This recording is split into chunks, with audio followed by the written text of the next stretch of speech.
Yo, what's up mga katropa? Bale, eto, may regalo na naman ako kay Maxi. Alam nyo kung ano yon? Bibilhan ko siya ng mugs. So, abangan nyo ako mamaya. Nakita nyo naman yung mugs kung anong klase, tsaka ano itsura. Tsaka i-walk around ko kayo sa sasakyan na to, kung ano yung itsura nung mugs kapag nakabit ko na. Ilo-ilo yung yung pagbibilan ko. So tingnan nyo na lang mamaya kung ano yung itsura nung sasakyan kapag nakabit na yung mugs na yon. Abangan nyo ako mamaya mga katropa. What's up katropa?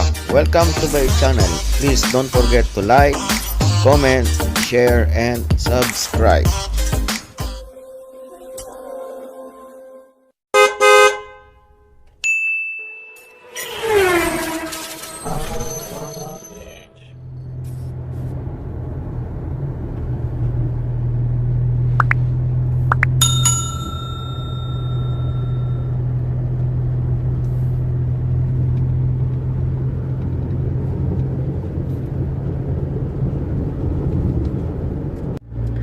Yung katropa nating taga Iloilo nag-chat sa akin na baka daw may makita akong talabas sa daan. So nagpapabili daw siya. So ayun, buti na lang may nakita akong may nagtitinda ng talabas sa tabi ng kalsada. So kumuha ako ng isang sako. So ito yung mga talaba niya, matataba naman. Panoorin nyo.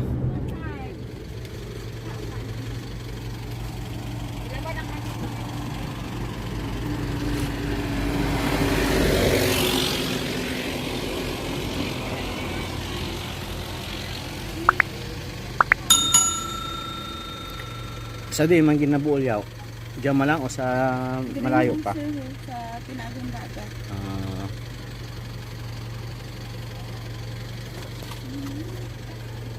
Ano nga lugar ya? Lalam.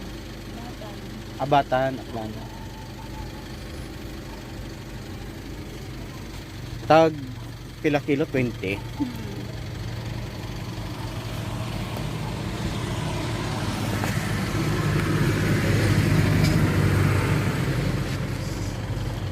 Sa Batan, Aklan. A few moments later.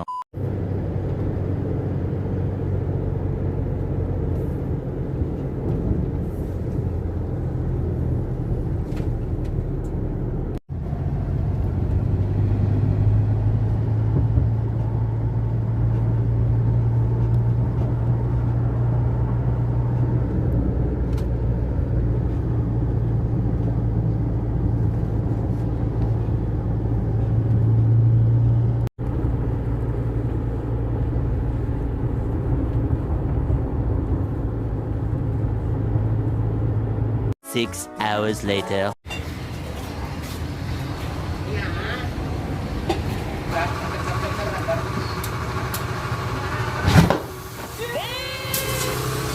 Okay.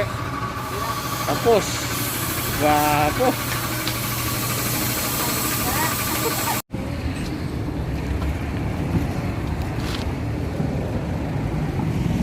Mega, may bilhin nga dito.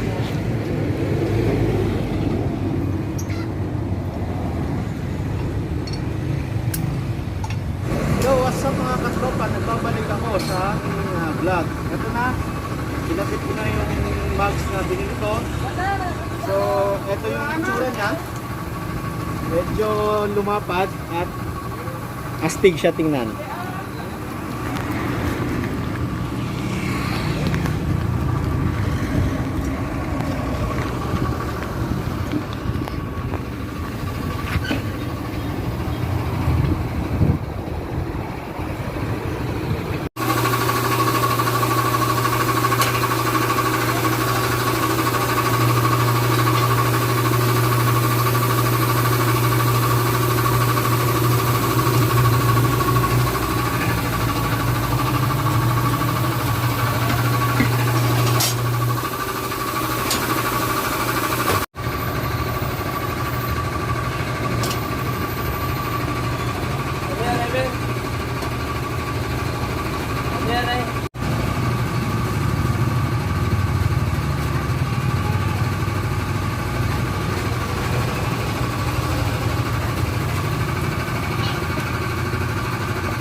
Wala pa hose?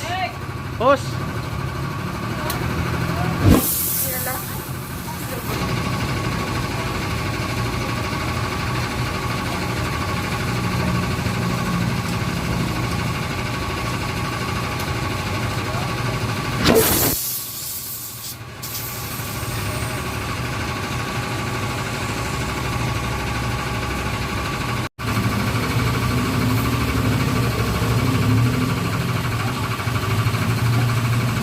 Ganman na raw. Oo. Bakit?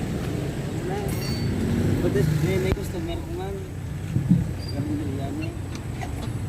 Ay, sila naman. Pero ano tabukan? Tabukan na. Meron ka tabukan. Ang shop na to, bale sa Tabukan, Oo, tabukan man diriyaw. Tabukan Mandurriao sa harap ng Eco Oil dito sa Iloilo at sa tabi ng Petron. So bale dito ako nagagawa ng gulong. Maganda yung parang maganda yung serbisyo nila eh. So ayan si Manong, siya yung may-ari nitong shop na to. So pagkapunta kayo ng Iloilo, Tabukan Mandurriao, front ng Eco Oil. A few moments later.